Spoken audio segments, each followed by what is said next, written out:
tripu Candlelight family Siki na Metro na Manfi. Nguva yangu ya vapecho ndongopira penyu wangu kuna Mwari. Kune kwandine zvipande mwana wangu chingoendesa imari.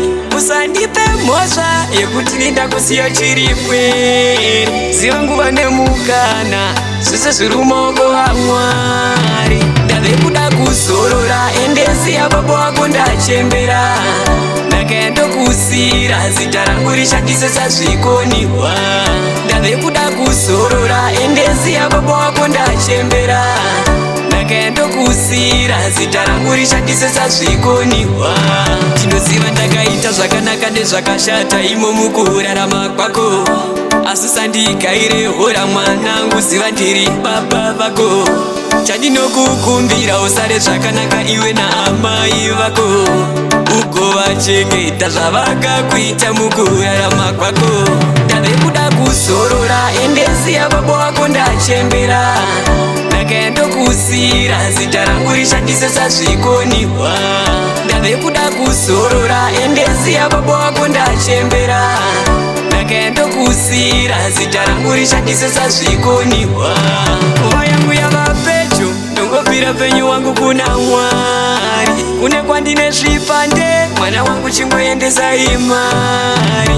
Usandipe mhosva yekuti nindakusiya chiripwere. Ziva nguva nemukana zvese zviri mumaoko aMwari. Nguva yangu yava pedyo ndongopira penyu wangu kuna Mwari. Kune kwandine zvipande mwana wangu chingoendesa imari. Ndave kuda kuzorora endesiya baba wako ndachembera. Ndakaenda kusira zita rangu rishandise sezvikoniwa. Ndave kuda kuzorora endesiya baba wako ndachembera. Ndakaenda kusira zita rangu rishandise sezvikoniwa. Ndinoziva ndakaita zvakanaka nezvakashata imo mukurarama kwako. Asi usandigaire hora mwanangu, ziva ndiri baba vako. Chandinokukumbira usare zvakanaka iwe naamai vako. Ugovachengeta zvavakakuita mukurarama kwako. Ndave kuda kuzorora endesiya baba wako ndachembera. Ndakaenda kusira zita rangu rishandise sezvikoniwa. Ndave kuda kuzorora endesiya baba wako ndachembera.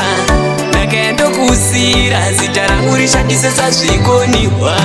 Nguva yangu yava pedyo ndongopira penyu wangu kuna Mwari. Kune kwandine zvipande mwana wangu chingoendesa imari. Usandipe mhosva yekuti nindakusiya chiripwere. Ziva nguva nemukana zvese zviri mumaoko aMwari.